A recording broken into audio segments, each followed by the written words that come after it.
Hola, buenas tardes. Mi nombre es Catherine Vanessa Godínez Juan y en este video presentaré una síntesis de los temas abordados durante el ciclo en el curso de semiología. Estaré utilizando y basándome en base a las presentaciones y el manual que estuvimos utilizando durante el ciclo. Esta recapitulación incluye conceptos fundamentales que me han permitido comprender mejor el funcionamiento psíquico humano, así como la identificación de diferentes alteraciones psicológicas. Como primer punto estaré describiendo la semiología psicológica y sus conceptos básicos.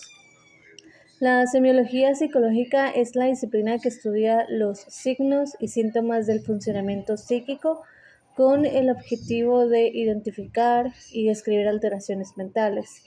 Se basa en la observación clínica y la entrevista y el examen mental para poder obtener información precisa del estado psicológico del paciente. Su importancia radica en que permite establecer diagnósticos clínicos basados en fenómenos observables y también subjetivos. Como segundo tema tenemos la normalidad y la anormalidad. Los conceptos de la normalidad y la anormalidad en psicología son relativos y varían según el contexto cultural, histórico y social.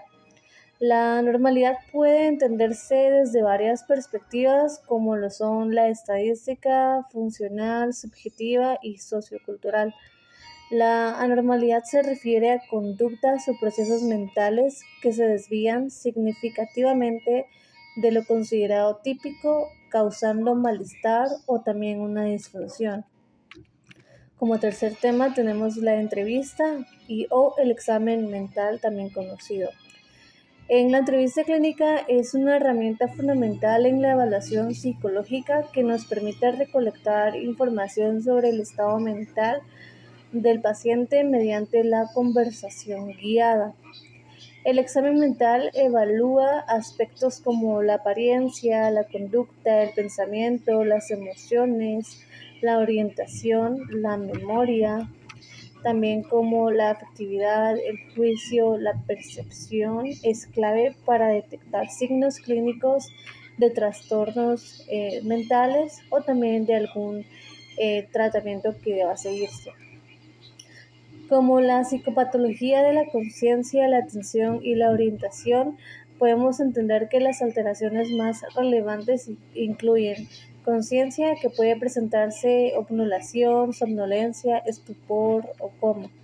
En la atención se observan trastornos como la hipoprosexia, que es el déficit de atención, la hiperprosexia, la atención aumentada, y la aprosexia, que es la ausencia de atención. Como orientación pueden alterarse en tres ejes: tiempo, espacio y persona.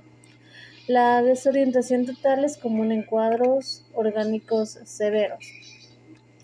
En la psicopatología del pensamiento incluyen alteraciones en la forma, el curso y el contenido del pensamiento. En la forma podemos indicar que exista una disgregación, una incoherencia o una perseveración. En el curso puede ocurrir fuga de ideas, bloqueo y lentitud. Y en el contenido pueden ocurrir delirios que son ideas falsas, firmemente sostenidas por el paciente, como el delirio de persecución, de grandeza o de celos. En la psicopatología de la afectividad, las principales alteraciones afectivas incluyen la depresión, que es una tristeza profunda, incluye desesperanza y anedonia; euforia patológica, que es el estado de ánimo elevado sin justificación; la labilidad afectiva, que son los cambios emocionales rápidos e inapropiados.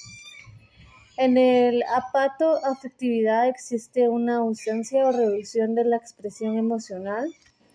En la ansiedad patológica existe una preocupación excesiva y síntomas físicos asociados. Como insight podemos tener que el insight es la conciencia de la enfermedad que el paciente posee. y el insight es la capacidad del paciente para reconocer que presenta un trastorno mental o una afección. Puede tener varias, desde la negación total hasta una comprensión completa. Según el manual, el insight se clasifica en niveles como nulo, parcial o completo. La falta de insight es común en trastornos psicóticos y afecta negativamente la adherencia al tratamiento. Otro tema que también abordamos durante el semestre de semiología fueron temas como la esquizofrenia. La esquizofrenia es un trastorno psicótico caracterizado por síntomas como alucinaciones, delirios, lenguaje desorganizado, conducta desorganizada y síntomas negativos como la apatía, la alogia, la bulia, que afecta profundamente la percepción de la realidad, la cognición y las emociones. Su diagnóstico y tratamiento requieren una evaluación clínica y detallada. En este tema podemos abordar un poco de cómo nosotros nos adentramos en ver durante este semestre una historia en donde vimos la película acerca de John, donde él en un inicio de la película veía que su compañero de clase, que había alguien en su universidad y que él no había pedido a nadie. Con el paso de la película pudimos encontrar también que él veía cosas, escuchaba cosas, que él creía que lo estaban persiguiendo, existían delirios de persecución. Y con el paso de la película podemos llegar a entender también que este no era cierto y que él también sentía cosas que no estaban pasando. Y esto solo llegó a descubrirse con la ayuda de su esposa y también con la ayuda psicológica que tuvo, además que estuvo sometido a varias terapias como la terapia de choque, a varios también tratamientos con con pastillas, con antibióticos, en donde él tenía que seguir un tratamiento que no podía saltarse, porque si lo saltaba él volvía a empezar con las alucinaciones. También vimos cómo afectó su vida, cómo afectó la vida de él, de su trabajo, de su familia, cómo afectó su vida socialmente. Entonces pudimos observar eh, un claro, una clara presentación de cómo ocurre la esquizofrenia, que era la que el personaje tenía. También podemos ver que el apoyo de la familia, de su esposa en este caso, fue fundamental para que él pudiera salir y pudiera sobresalir de todo esto y pudiera continuar con su vida con normalidad. Como último tema, tenemos la bipolaridad y también la depresión. Hoy en día la bipolaridad y la depresión son unos temas muy vistos, son muy tratados también porque para la sociedad ahora es pues más tratado. eh, y como trastorno bipolar tenemos que es la alternancia entre episodios maniáticos, que es el estado de ánimo elevado, impulsividad y grandiosidad, y depresivos. La intensidad y duración varía según el tipo. Existe un trastorno bipolar tipo 1 o tipo 2. Como la depresión tenemos que es un trastorno afectivo caracterizado por ánimo deprimido, pérdida de interés, alteraciones del sueño y apetito, fatiga, sentimientos de inutilidad y en casos muy graves, ideación suicida. Como trastorno bipolar tipo 1 versus el tipo 2, podemos decir que el trastorno bipolar tipo 1, su característica principal es la presencia de al menos un episodio maníaco. Puede o no haber episodios depresivos mayores, pero el episodio maníaco es esencial para el diagnóstico. El episodio maníaco es el estado de ánimo normal y persistente elevado, expandido o irritable, con aumento de energía o actividad que dura al menos una semana o menos si requiere hospitalización. Puede haber síntomas psicóticos durante la manía, delirios o alucinaciones.